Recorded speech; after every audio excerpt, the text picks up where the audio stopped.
Okay, so last week we talked about Avowed, and I had gotten my normal like review roundup of Avowed, but you had listened to Triple Click, which is another video game podcast that I recommend, and I think you might too. Oh yeah, yeah, they're very good.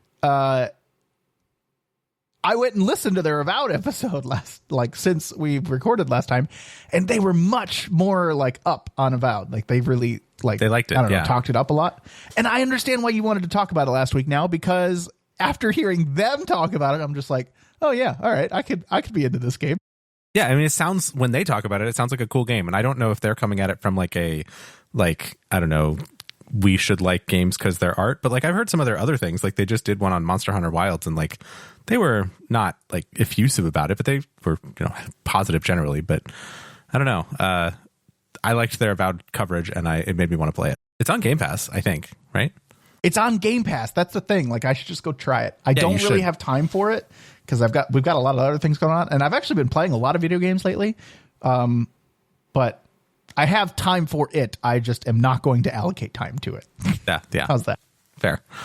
I don't have Game Pass right now, so I'm just not gonna tempt that one. Yeah, that's probably fair. But I get why you wanted to talk about it, and I totally see what you were saying last week. And if you want to also hear about it, I would say go listen to the Triple Click Avowed episode. That was really good. Mm-hmm. Yeah, we'll see. I'll see if I can find a decent link to that to put in the show notes. I don't know, for podcasts it's a little tricky, but I'll see what we can do. Welcome to Pride and Accomplishment. My name is Jason. And I'm Chris. This is episode 148.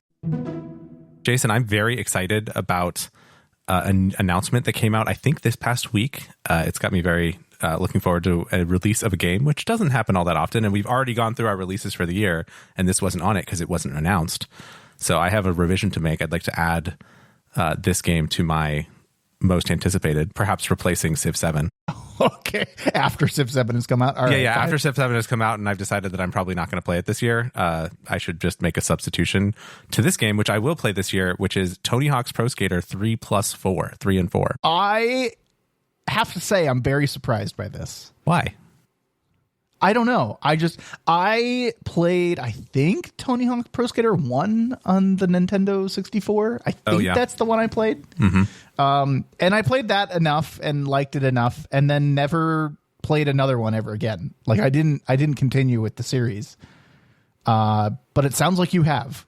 Yeah, well, I did. Yeah, I mean, they kind of stopped making these games a while ago, but I did play Tony Hawk Pro Skater 3. I think like I played the first Tony Hawk at like a friend's house on the PS1. Like they had a PlayStation and they had the original Tony Hawk, and like so we played that and it was pretty fun, whatever. And it could do like split screen and all that. But then I got my first version of my own Tony Hawk game was Tony Hawk Pro Skater 3 for the PC actually. So this was my like one of my first like big, I would say, PC games, because I was playing PS1 and PS2. And then this was like a 3D PC game. And I played it with a controller, if I remember correctly. I think I played it with a keyboard for a while, and then eventually I got a controller, and it was like hard to get controllers to work in like the early 2000s. Like that wasn't a standard thing.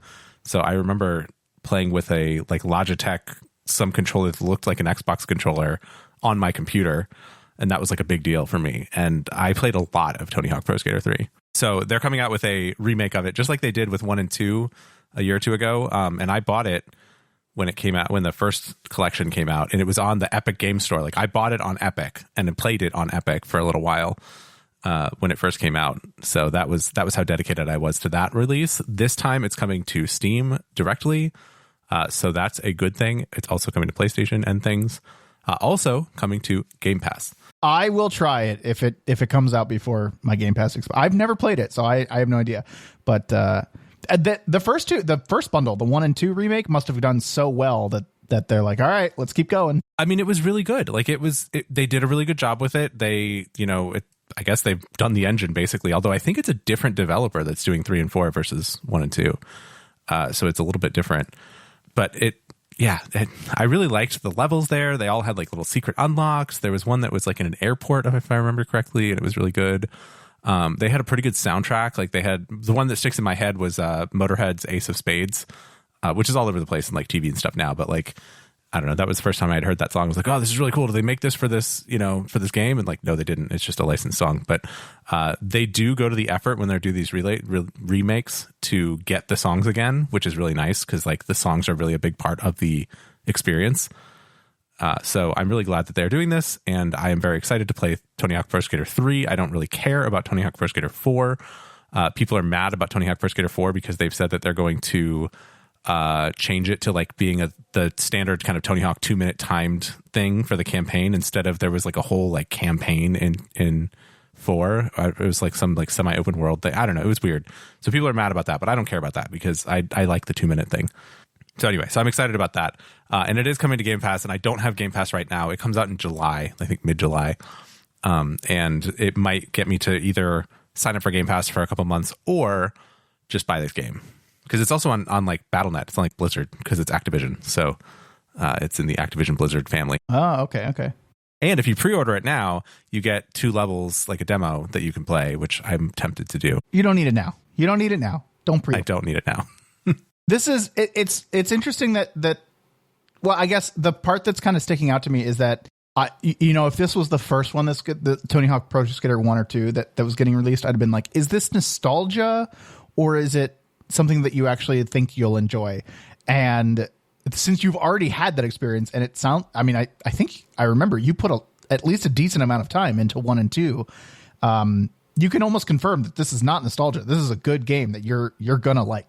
Yeah, exactly. Like if they do as good a job with 3 and 4 as they did with 1 and 2, like I will enjoy this for 6 or 8 hours. I mean, it's not like a huge thing. I think it's only like $40 though. It's like very reasonable pricing wise and stuff. So it's just a good, like it's a fun kind of arcade style, quick hit kind of game. And I really like that. And I hope it plays on the Steam Deck too. Because I couldn't play 1 and 2 on Steam Deck because it was on Epic.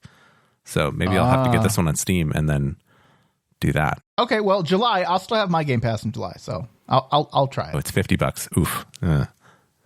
Getting rich. At $10. That's right. What I really want is for them to do a 1 and 2 and 3 and 4 on Steam as a bundle for like, I don't know, $80. Like that'd be cool. Is the 1 and 2 on Steam now, or is it still an Epic? Okay. No, it was exclusive for the first year. Yeah, they might bundle it then. That would be cool. Yeah, like July 11th. Yeah. Anyway, that'd be nice. I should write a letter or something. And you don't want this for your PS5 or other system? You want it for PC? No, I do want it ideally I would have it on PlayStation, but like, I don't know. My GPU on my computer is better than my PlayStation at this point, I think. Or close to. But I would play it with a PlayStation controller for sure. I might even play it with a PS4 controller.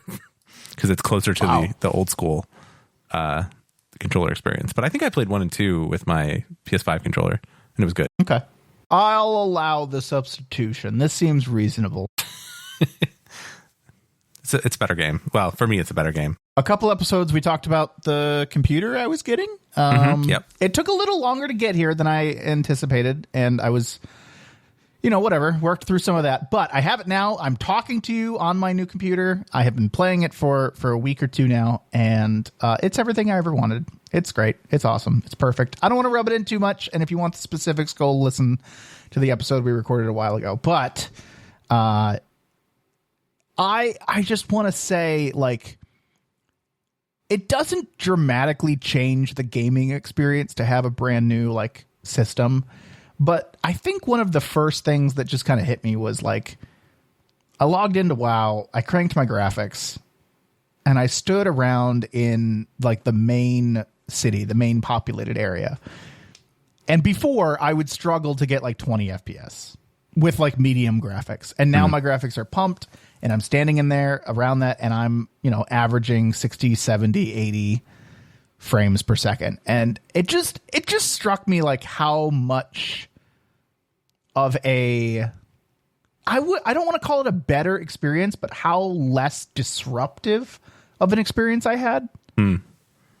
Because it doesn't feel jittery. It doesn't feel like, jumpy. The frames are smooth, and the same thing is true in Warframe. The same exact thing happened in Warframe. And again, it doesn't like dramatically change your ability to play the game, but it's just so nice to be able to go to the area that you always go to all the time, the main hub, and just be like, yeah, cool, I'm just playing the game, no big deal.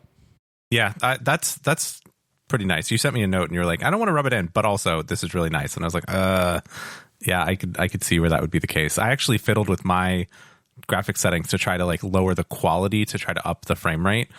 Because I have a very good GPU, as we all know, but like my CPU now is as old as yours was before, and I'm pretty sure I'm CPU bound on a lot of these things, and I don't know why I can't get the frame rate up as much. I mean, like I got it better, like when I turned the graphics down to like 6 instead of 10, and it is better, but then also like you lose some of the shadows, which don't really matter, but like you lose some things. It's got me sort of CPU shopping a little bit. There's some room in CPU with the same socket, right? Like you could go up a couple generations, not to the current, but like much newer than what you have without changing anything else, right? Yes, I think I could do that because I have an AM4 socket motherboard and AM5 is the latest. So I'm pretty sure that because I have a 3900 or 3950, I'm pretty sure I could go to like a 55 or maybe even a 7000 series. I'm not sure. And that, I mean, they may be cheap now. You could, I mean, I don't know what your appetite is for used, but I mean, you could find something out there, same, in your same socket and not have to change anything else about your computer. That might be worth it. Maybe. The one thing I wanted to note is, everyone's been talking about the 50 series graphics cards and the multi-frame generation, the MFG. MFG. Yeah. Yeah. MFG. In comparison to like the 40 series, like single frame generation, like the AI generating frames in between frames, none of the games I play support it. Apparently it's a thing in the game itself that they have to support it. And obviously like the Call of Duties and the Fortnites and the all of those support it, but Warframe doesn't support it. World of Warcraft doesn't support it. Raft doesn't support it. I don't know. We're going to talk about a little bit about Split Fiction here coming up. I don't know if that supports it or not. I would be surprised, and I don't think it needs it, but I haven't noticed it. So, but no, none of the things that I play or that really I upgraded for, like the reason I upgraded, none of them support it. But so far, none of them have needed it. Yeah, I mean, the thing that frame generation gets you is if you can basically turn down the quality settings, keep the frame rate, the base frame rate up, and then have the graphics card generate the in-between frames. But like, you don't need that if the graphics card can just keep up. No, in most cases, I'm already at my 140 frames per second, 144 frames per second that my monitor can support. So like, there's no point in more frames. The one like in Warframe, I used to be struggling for 20 to 30 frames per second, and they just updated the orbiter, your like home base, a couple of months ago, and they new graphics, new lighting engine, all of that stuff. Oh. And I was struggling to maintain 20, 30 frames per second. And now I'm like 240, 250, 300 frames per second in that same area. Without frame generation. So like, what do I need frame generation? I don't. Yeah, you don't need it. It's not worth it. In WoW, I've actually capped the frame, because you can cap like your max frame target or whatever. Yep. I've capped it at 120. There's no point in going any higher than 120 in World of Warcraft. But in Warframe, they don't let you cap it. So whatever. I think I had mine capped at like 60 at one point because I was trying to just get it to be consistent. Like I just wanted it to be like, set something that was theoretically easily attainable so that it could just like do it. But it still wouldn't, in Dornegal, it would not give me 60 frames. No, and it honestly, it's I think it's a CPU thing. I don't know what's going on with World of Warcraft, but it's such a CPU heavy game that you could have like you have top of the line graphics card, and it's just not gonna help. Yeah, they did just announce pricing for the 9900 X3D and 9950 X3D, like not too long ago, like this week, I think. So those are tempting, but they're also like pretty expensive, like $500 or $600 for a CPU. That was the one I talked about potentially waiting for. I'm happy with what I have. It's just screaming. It's awesome. And you're what, the 7800 X3D or no 90? Oh boy, Open Task Manager. I did. That's where I am. It's the 9800 X3D. So I knew they were announcing the 9950 X3D. So maybe that's, and I knew it was coming, and I decided that I didn't want to wait for it. Mm.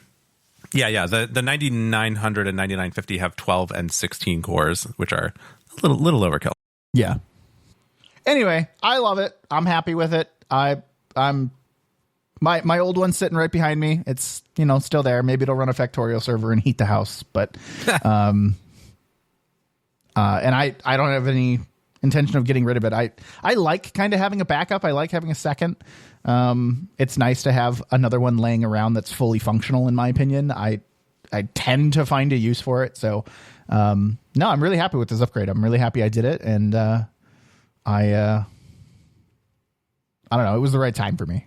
Well, congratulations. Unfortunately, it's not the right time for me, but I am now keeping an eye out on everything. You'll get there. Oh, it's coming. I've been using this beast of a computer to play World of Warcraft. A 25-year-old game, to be clear. Yeah. Now, it does, it's got some pretty good graphics. And I will say, I think I mentioned to you, and I don't know if we ever talked about it on the show, but World of Warcraft's base graphic settings do some really weird stuff with blurring and I think they do it to make the fuzz the cartoon graphics a little bit, to make it look more smooth almost. I don't know. They smooth it out. And I don't like that look. And I've actually disabled, it's very cool that World of Warcraft has all these settings, a lot of them hidden, just as commands, but I disabled that smoothing or blurring or whatever it was a long time ago, and it has looked so good ever since. But I have a feeling, I don't know if it is more graphically intensive or less graphically intensive, but turning up the graphics and turning that off, to me, World of Warcraft, even though it's a 25-year-old game, they obviously done lots of work to upgrade things to the latest and greatest, and it still looks really good and still is very demanding of a game. Yeah, when they want to, yeah. It is. They've done a lot of engine upgrades, I want to say, over the past 2 or 3 expansions, and I'm hoping that they kind of do more as time goes on. They have the headroom, they could make it better. They did add a couple things in the latest patch. They added a thing to the add-on window. I don't know if you saw that, where it's a performance thing where it tells you what percentage of your CPU your add-ons are taking up, which is kind of cool. And they're adding more stuff to the base game that add-ons would have done in the past.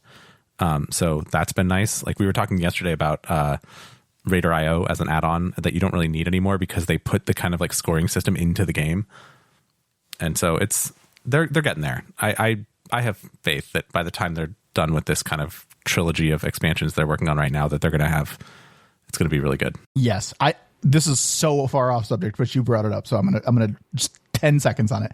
Okay. There is rumors right now that they are building a WeCora Lite system into the game. Oh. That would be where cool. You can track buffs and put them customize your screen even more, where you can be I want to track this specific spell or this specific buff, and I want it to be on screen or off screen or here, and I want it to cool down or and there's apparently it's all coming in 12.0, right? Player housing and WeCora Lite built into the game. Wow. Which is just crazy to me. That's so cool. Yeah, player housing, we're way off topic, but player housing doesn't really do it for me. Although if it's kind of like Sea of Thieves where you get little trinkets where you can put them in your house, that'll be cool. But other than that, I don't think I care at all about interior decorating my WoW house. But I don't know. It could be interesting, but that as a headline feature, I'm okay, I guess. Maybe it keeps them from making too many weird systems that break the game. I think it's one of those things that's really easy. Yeah, we're so far. It's one of those things that's really easy to add to in future updates once they build it. Warframe was really good at this, where they built this system where you could decorate, and then adding decorations is just one of those things that is now something that comes with every patch. They're hey, we added more decorations, and everyone goes nuts over it. Not me. I don't really care for it. But the people that like that stuff, it is so easy to build upon because they already have the assets. It's already a 3D object they have in their world. They're just letting a player place it now. And I think it's one of those features that is really easy to keep going. Or at least theoretically really easy to keep going, even though maybe the initial implementation is pretty hard. Anyway, back on subject. 11.1 has come out. It is now season 2. We are playing it. I have been spending most of my time in World of Warcraft. I'd say the Warframe has definitely fallen off. There is, obviously Split Fiction stealing some of that time as we predicted, but it's been my primary game lately. I have also been playing a little bit of World of Warcraft when I can find the time. I don't have as much time as I have had in the past, but I am jumping in and doing a couple things here and there when I can, and that's been fun to be able to kind of be still kind of participating, but not maybe like fully on like raiding and all that stuff right now. So I've taken a very different approach to season 2 than I have maybe into World of Warcraft in the past. They've done a lot with delves and like more like they've continued to develop that new progression path of delves. But also I've kind of found, we talked about it a lot when the War Within was coming out, where like delves were going to be this solo content, or you could do it with friends, and now you can earn vault stuff by doing world quests. And like, I don't know. I'm not embarrassed to say it, but like I'm really, really embracing the filthy casual approach to World of Warcraft this season. See, that's the problem. You're calling it a filthy casual. Like it's not filthy. Well, sure, but that's what I always call it, right? Like that's whatever. But I'm embracing it. I'm like really enjoying not doing group content. I have not done any Mythic Plus yet. I have not done any Mythic Zeros yet. Oh wow. I have not done any raiding yet. I've not done any of it. I've done delves. I've done open world content. I've started working on a second character, but I haven't touched any group content, and I'm having a really good time. I think that's fair. Like, I do think that with World of Warcraft, you kind of go through seasons where you're like, oh, I want to be a hardcore progression, heroic raid or AOTC or bust, got to do it. And then like you do come back and you're like, I would just like to go and get this achievement today. Like, I'm just going to spend some time and look at this list of little check marks to get and like go get some check marks and feel good about myself. And like, you just kind of like ebbs and flows, I think, like rather than like constantly pushing the gear treadmill and like going for the hardest thing that you can possibly do, which can be stressful. You kind of just be like, okay, I got to do this thing. I'm going to experience a little bit of story. I'm going to, try some stuff or whatever. I mean, I kind of did that with Plunderstorm. I mean, Plunderstorm was its own thing, but like, I was like, I'm going to get the title of Plunder Lord in Plunderstorm. Like, so I just did it. Like I went for it. And that was the thing I did as kind of the time filler instead of trying to push Mythic Plus, because Mythic Plus is just a pain. Like, and if you don't have a group of people to do it, it's annoying. So I get it. That's maybe my thing. I am doing that check mark thing. Like I'm trying to do my my bountiful delves every day, right? I don't have coffer keys for them, whatever. It doesn't matter. I can't actually get the gear from them every time, but I'm getting the progress from them by checking them off, and it's going towards a larger achievement that I'll talk about in the end. But like, I'm doing just those check box type activities, and I'm still getting pretty good gear. They've built this progression that focuses on the solo player or the not super hardcore player, and it's working for me. Like, I'm still getting gear that is good. I'm still on that gear treadmill, but it is through a progression path that is brand new. That's really working for me this season. And I'm not saying I'm not going to get into the Mythic Plus. I'm not saying that like I'm never going to raid, but like it hasn't been a priority for me because I've been having so much fun with just the checkboxy open world stuff or delves that I haven't needed. Like, my gear score is the same as my girlfriend, who does Mythic Plus raid and raid and like she, killing heroic bosses. And my gear score is the same, right? Like, I've gotten the same amount of gear as she has doing my method as she's doing her method, and I really like that. That's really cool. She's obviously going to get ahead of me. I was going to say those people, the people that do that are obviously going to pull ahead, right? They have basically a higher ceiling, so they will pull ahead. But like in the first week or two of the season, we've maintained like we're pretty close. So, and that's been really nice. I think also by delaying a little bit, getting into Mythic Plus, you might be able to get some better gear and kind of start with an easier footing as you go, because Mythics are like hard this season. Like they made them difficult. It's not the kind of thing where like you can be like, oh yeah, I was heroic rating last season. Now I'm just going to go like stomp like a, tier 5 Mythic Plus, like that's not an option. You have to really like start from the bottom and kind of get the gear for the new season this time. So spending some time in delves and whatever in a couple of weeks of vaults and stuff to get the gear is probably worth the time, like worth the wait. Isn't that so interesting? Because we talked about Mythic Plus, I think a few episodes ago, and they changed the curve, right? The curve from 2 to 3 to 4 to 5 to 6 is smoother than it was in previous seasons. But I guess I didn't anticipate, and this has come true, that the 0 and the +2, right? The first levels of Mythic are hard. Like they're not a walk in the park. And some of the people that went into this season just went in and said, oh, I'm going to do a Mythic 0 or a +2 and no big deal. And they struggled. Now, once you get into a +2, getting to a +3, like the curve should be a little bit easier, but the jump from just getting started into it is hard. And I like that. I think that's really cool. I have done at least one Mythic 0 on my main, which is a DPS mage, Frost Mage. And it was fun. It was not that hard. I did get killed once because I didn't know what a mechanic was, but like that was really just it was like an insta kill if you didn't stand in the right place or whatever. So I screwed that up. But other than that, it was not that bad. And we had a tank that was self-proclaimed brand new at tanking. So I don't know. Mythic 0s I think we could do without too much trouble, but Mythic 2s, I can't get taken to a Mythic 2 without having done any. So I need to get better gear so that I can kind of get taken on some Mythic Pluses so I can get some scores so I can get taken to harder Mythics. You know, that's how it goes. Or host your own key. Yeah. You can do that too, but I just don't usually want to deal with that. I have a key now though. By doing that Mythic 0, they gave me a +2 key, so I'm ready to go. Good, great. We should do it. We should do it. That'd be fun. I should probably do a Mythic 0 first, honestly, but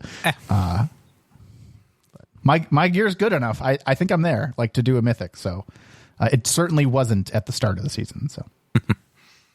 How are you liking the new area? So Undermine is this new goblin area. I was really, I don't know. I was up on the, I was on the fence about it because I didn't know how to feel about goblins. But how are you liking it now that we've actually seen it? I played when they added goblins as a playable race, which I think was BFA. I forget exactly. And they were horde characters.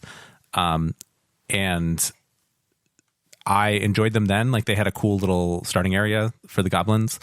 And it was kind of fun. And so this is kind of similar to that, although maybe a little bit more developed as a city or an area. I think as a first major point patch of an expansion, this is a really good version, because I don't know if you remember back in I guess it was Dragonflight, the first 10.1, where they added like that underground place or whatever to Dragonflight. It was kind of not that cool. Like it was that, I don't know, the Niffin or whatever. Yeah, it was a big zone. Don't get me wrong. It wasn't like it wasn't what am I trying to say? Like it wasn't anything small, but you're right. I did not like that zone or that area. Well, and I think it was just like the goblin backstory and culture or whatever. You can kind of it has parallels to real life a little bit better than like abstract fantasy mole people. Well, and I think overall the War Within story has been more cohesive than the Dragonflight story. So also true. It has helped to be like, why are we here? Like, I don't remember why we went to that area in 10.1. Nope. I understand what is happening. I think it's shoehorned in a little bit with 11.1 and the goblins, but I understand why we're here. And it adds something to be like, okay, cool. I see what they're doing. I understand why we're in Goblin World. I understand how they fit into the larger story. And that helps a lot. Yes. Yeah, exactly. They did a good job of explaining like there's this stuff happening and like these people are doing bad things and you got to go find them. And there was a little bit more to it, like you said, in War Within era than in Dragonflight. It definitely felt a little bit more disconnected. There's a new mount system called Drive, DRIVE, that is essentially dragon flying, but on the ground. It's you drift and you go really fast, but you can't fly. I don't know. I've kind of liked it. I wish I could do it other places, but yeah, that'd be cool. You can only do it in Undermine right now, and I'm sure they're going to do something where maybe you can do it in isolated areas later, but I don't know. I kind of like it. I like the drifting. And then like the coolest part is like the special mechanic is, you get a little arrow over your head and you have to go do things around the world. And every time I see the little arrow over my head, I'm like, this is Crazy Taxi. Yep. This is Crazy Taxi. Yes. Speaking of old games that were really fun. Yes, it is very Crazy Taxi-like, and they have you do jobs kind of a thing. I think you could build, like if they wanted to, they could basically build Crazy Taxi into this pretty nicely, which would be a really fun minigame to do if they just did a version of Crazy Taxi inside WoW. They do that from time to time. They did a version of Bejeweled a while ago. They had like a straight up, and I think it was even branded. I actually, it might have been a partnership with them. The thing I don't like about it is that not all of the places you go in Undermine are wide enough streets to go with your car. Like because of the drifting, you can't really turn on a dime. And like I'm specifically thinking of like there's ramps that go up between levels that are like in a wall. So they're about one car width wide. Yeah. So if you aren't paying attention, you can very, very easily overshoot them. And like, even if you're trying, you probably can't precisely get into them necessarily. Without kind of trying to do a 3-point turn, which is not fun. So I would love to see, I guess I would love to see this be a little bit more like on a track, almost like a racetrack. I think that would be fun for some of the things. I know they do races in the world, but like I think it would be interesting if they had like a little NASCAR type, area for the Goblin people with the drive system. Yeah, I was thinking something similar that they could have like world events around the world where they build tracks. Yeah. In like, can you imagine like something in Stormwind where they like for like 1 week they were That'd like, be cool. The goblins came and built a track here, and I mean it would be just like they do in real life, right? F1 in Vegas, like they take over the city and like put up all these little barriers and barricades and stuff, and then they race cars down the streets. Like that makes sense. That'd be so cool. I would love that. I think that would be a really cool idea, and that would be a way to like get this system out of just Undermine and get it into the rest of the world, but not on a permanent basis. Right, exactly. And they could do that. I mean, they could even do an overlay where they set up extra, like I'm thinking of like the canals, like in Stormwind, like they could drain the canals and have you drive in them, or they could build like little bridges on top of them or something. I mean, there's all sorts of cool stuff they could do with that. Yeah, no, I think I think there's a lot of opportunity here, and they've done the same thing with Dragonflight or with Skywriting, is they now have races all over the world. It's not. Have you done any of those? Yeah, I've gone out and done them, and you get a currency that you can get stuff for, and it's collectathon and all that good stuff. It's an MMO, right? But it's nice that I never experienced those areas, right? Like I've never been to, I don't know.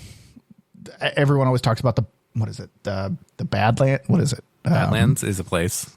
Yeah, like everyone has all of these like ties to it because it was one of those original areas, and I maybe spent some time there, but I don't know. I can't picture what it looks like in my head when someone says that. But like these races and these achievements have gotten me to go out and explore a little bit, which I think is cool, and a reason for someone that is particularly new to the game or had taken a long break, like gets you to go back to some of those areas for something that's not a really high commitment, but it is something that allows you to like fly around and see the area, which is really cool. I like that. Yeah, I mean it's good to reuse those things. They have so much, like in any given moment in World of Warcraft at this point, you're playing on like 3% of the total maps of the game, because they just keep adding more new zones and then make you play in the new zones, and there's no reason to go back to the old ones. So this is a really clever way to kind of get you to go back to the old ones. Sidetracking for just a second, they did announce that they are bringing back horrific visions in the next minor patch, and I am actually sort of looking forward to that. I don't know, did you ever see anybody play these? I know you weren't really playing at the time, but did you, from I think Shadowlands, see them? I think I saw you play them. And I've heard very similar things to a lot of like the YouTubers I watch. Everyone's like really excited about this idea of them coming back. Is this the one where like you go, I think you were like in a town and it like got really dark, and it was maybe a solo experience, maybe a small group experience. Small group, yeah. And you had to do, I don't know. It reminds me honestly a lot of Delves. Like am I thinking of that right? Yeah, it was like instance content that you did with a group of, I don't know, 1 to 3 people or 1 to 4 people or whatever it was. I think it was variable. Like, I don't know that you had to have a full group. I forget exactly. But the idea was that you had this little bar called Madness, and it would fill up like 1 second at a time or whatever. And if it got to 100 or if it got to 1,000, or I forget, whatever the number was, if it filled up, then you died, like you lose. And so what you had to do is you had to go and like there were certain little things in these maps, and it was Stormwind and Orgrimmar, like it was actually like the cities, and you would go through and you had to like know that there were all these different little potential NPCs and stuff that you had to either rescue or work with or do a little mini game or whatever, and that would get you an item that would essentially extend your time. So it's like an arcade game where you would get those little like plus 10 seconds, you know, power-ups and stuff. Okay. It was that kind of a thing. And then there was also a meta progression system where you would get each run you would get a couple of currency or whatever, and you could use those currency to essentially buy protection and just make it so that your madness would go up slower, or that you would have a higher maximum or whatever it was. Okay, so there was a meta progression too. Exactly. So there was like reason to do it multiple times and stuff. It was kind of fun. Did you always die, or was there an objective? Like, did you always go until you... There was a win condition, and there was like a final boss, if I remember correctly. Yeah. Could you win on like the first week? I don't think so. Okay, so it's a lot like a roguelike. It is. It was a lot like a roguelike, yeah. See why I like it. Was it like Torghast where you got power-ups and stuff, or was it just like go as long as you could and try to do the final objective? I think it was more the latter, but I'm remembering something where you did get some kind of power-up, but it was like a buff. It wasn't like Torghast powers per se. It was a little different. I think there were some clever things where there were some little side things that you could do that were like, you could basically target a run on a bonus objective instead of the main objective, and like know that you weren't going to finish the main boss, but like it didn't matter because you got to keep your progress.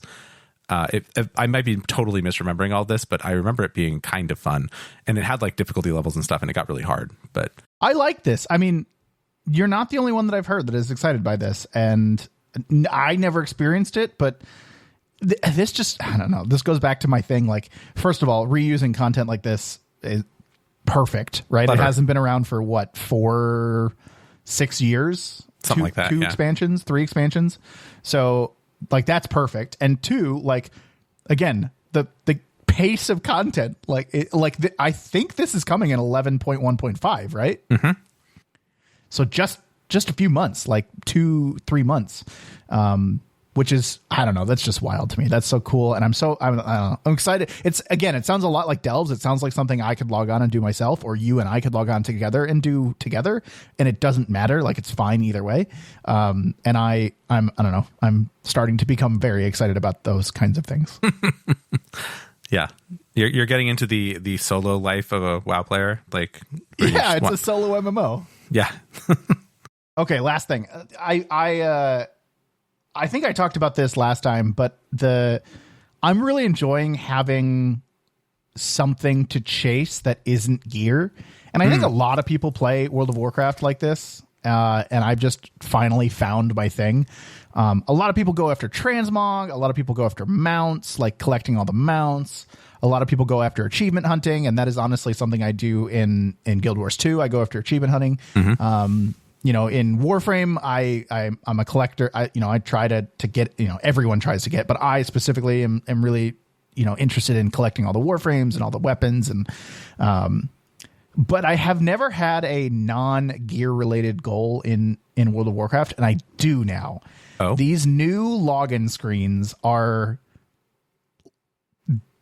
very motivational for me. Let's just say, they're achievement based, right? Like, you have to go after a certain achievement, but certain achievements unlock the new login screens. I have gotten 2 so far, and there are 2 more.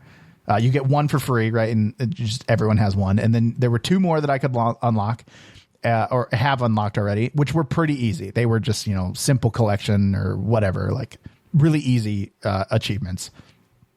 But the last 2 are very long term. Like, you cannot do them in 1 week. You cannot like just grind them out. You have to do like week after week after week of things. And they have been extremely motivational for me to like log in, every day or every couple days and do what I need to do in order to get credit.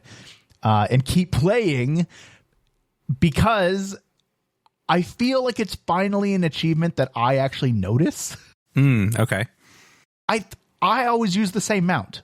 I never transmog anything. I never notice other people's transmogs. I never notice what mount you're using. I don't care. Like, it's not something I notice. But every time I log in, that login screen is in my face. Interesting. Because I was going to say this is weird because it's something that only you see because like nobody else can see your login screen. So it's just for you. That's true. There's no bragging rights here. It's just for me. But it is something that I just rotate through all of the ones I have at random. And I get this sense of pride and accomplishment when I log in and I see one that I earned. I have not like actually chased any of these, but I do want at least the goblin one, the one from Undermine, because I think that looks cool. These are cool. I like them. I hope they do more of them. Like, I think they could do lots of them. This reminds me a little bit of when they used to make you unlock flying by doing all of the lore master stuff and all of that stuff. Because I think you have to do lore master for one of these, right? For one of them, yeah. Yeah, so like they used to make you do all this like many part thing to unlock flying, and it was kind of a thing that you could work towards, and then obviously it gave you utility, right? You could fly in the zones now, which is a big deal. Now you can just fly from the start because dragon riding or sky riding is a thing. So I guess they took that away. But there was an achievement hunting aspect to it before that, and this is a nice replacement for that, I guess I'll say. Yeah, there's still those achievements. To unlock static flying, you still have to do a really tiny achievement, but you can do it right from the start now. And yeah, like the lore master equivalent. I mean, you have to get lore master for one of these. You have to get reputation level 25, which is maxed out, which is one of the ones I'm working on. You have to like complete the Delver's journey, which I think that one will only be unlockable during season 2, which is part of this as well. There's a little bit of FOMO here, right? There's a little bit of like, because they're not like, it's not utility, like it doesn't have utility, and it really is just like super cosmetic and only cosmetic for you. There's no harm in like saying you can never get it again. I don't know that for sure, but that's kind of, it's contributing to the motivation for me that like I have to do this now or else I can't do it. I don't know. It's been fun to have something to chase. That's for sure. Good. Well, I'm glad that you found something that like isn't just chasing gear, because that can get repetitive and not great at certain times in a season. But it also gives you a little bit of variety. You can say, well, today I'm going to go do one Mythic Plus and then I'm going to do half an achievement and be done, or whatever. Like you kind of mix it up a little bit. Or nobody's on. I want to play WoW. Let me go, do some achievement. It's gotten me to recognize some of the other currencies as well, right? Like I've never used the resonance crystals. I've never used any of like the seasonal currency. So I've had to engage with some of the systems that were built, I guess is what I'm saying, a little bit more than I had to in the past when it was just gear, right? When you're just doing Mythic Plus and you're just trying to do the gear grind, like the game almost gets a little shallow, I would say, maybe. Okay. But like, if you're going after these achievements that require you to, for better or for worse, experience more of the game, it's gotten me to engage with more in different parts of it, which has been really cool to see. Nice. It makes you appreciate what they built. Yeah. Yeah. WoW is a big game, like a really big game. Yeah. Yeah. Anyway, WoW's been really fun. I don't know. Anything else about season 2 so far? Have you raided yet? Have you done any raiding? I did one boss of LFR. I did an LFR search, and it was like 2 boss wing, and I came in on the second boss because that was where the matchmaking found me, and I did one boss, didn't really understand what I was doing, and we beat the boss, and I got nothing, I think. So no, I really haven't raided. Cool. Fun. Got it.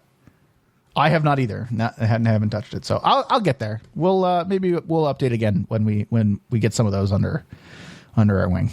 Yep. I don't want to spend too much time on it because I don't want to spoil anything, but Split Fiction, as we anticipated, has taken some of my time away from World of Warcraft.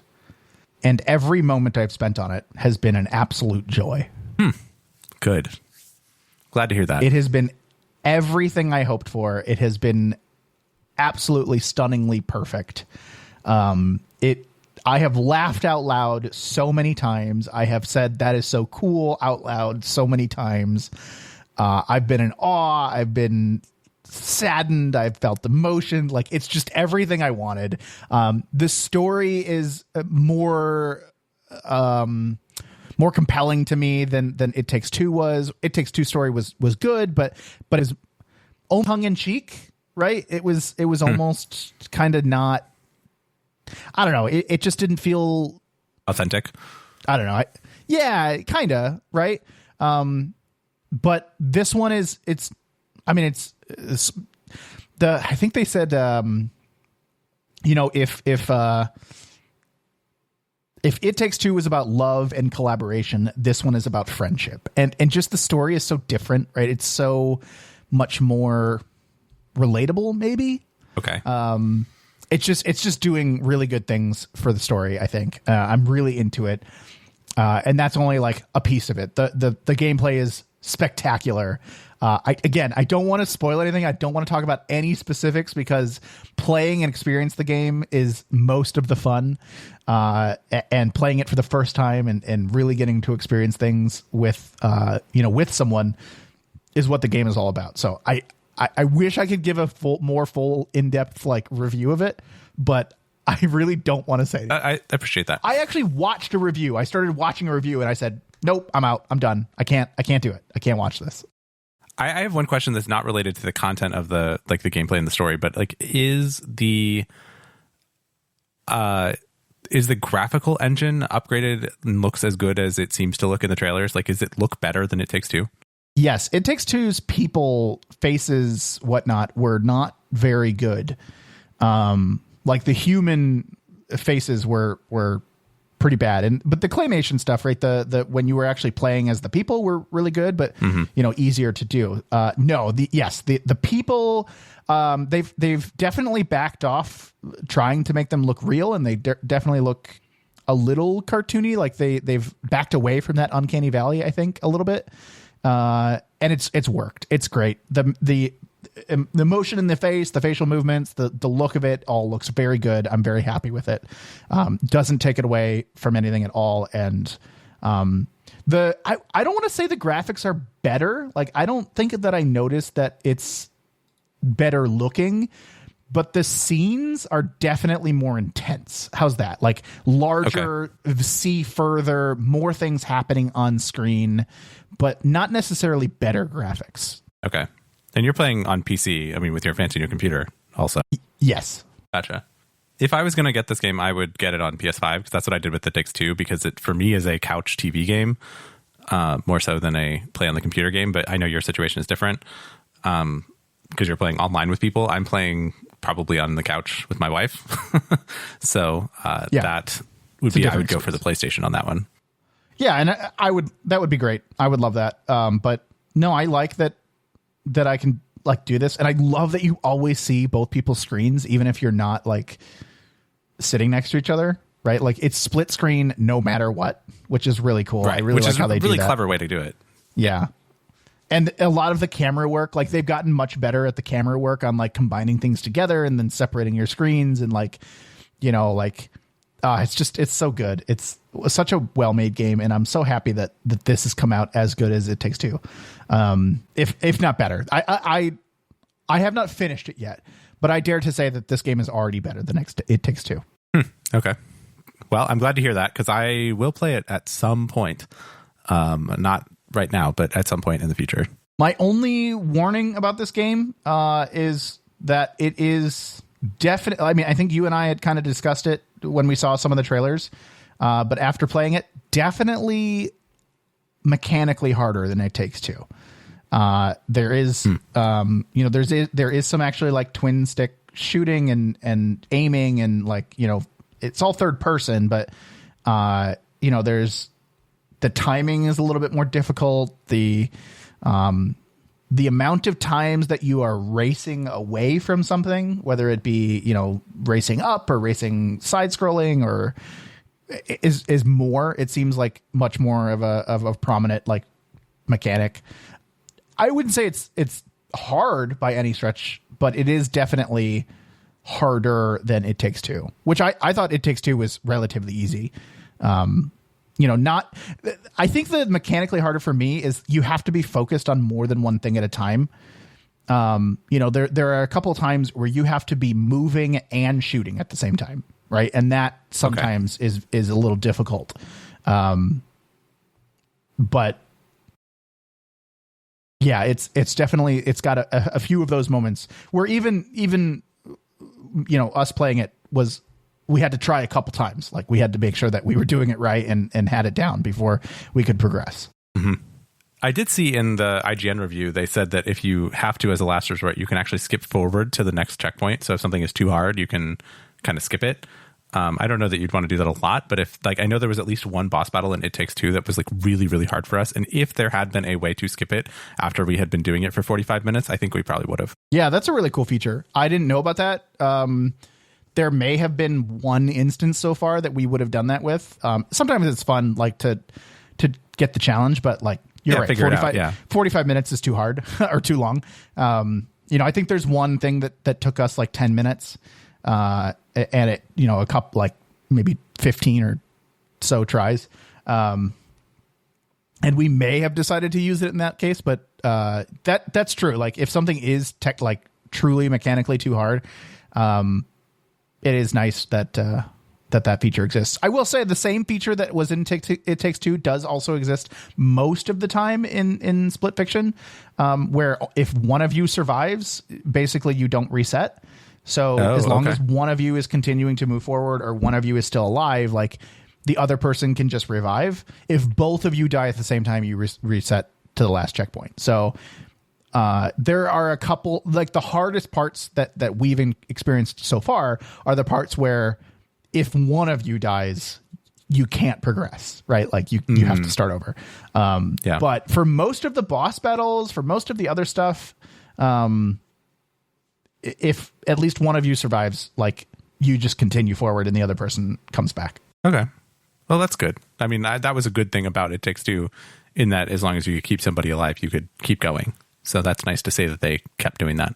I think we are about 70% of the way through. Oh, wow.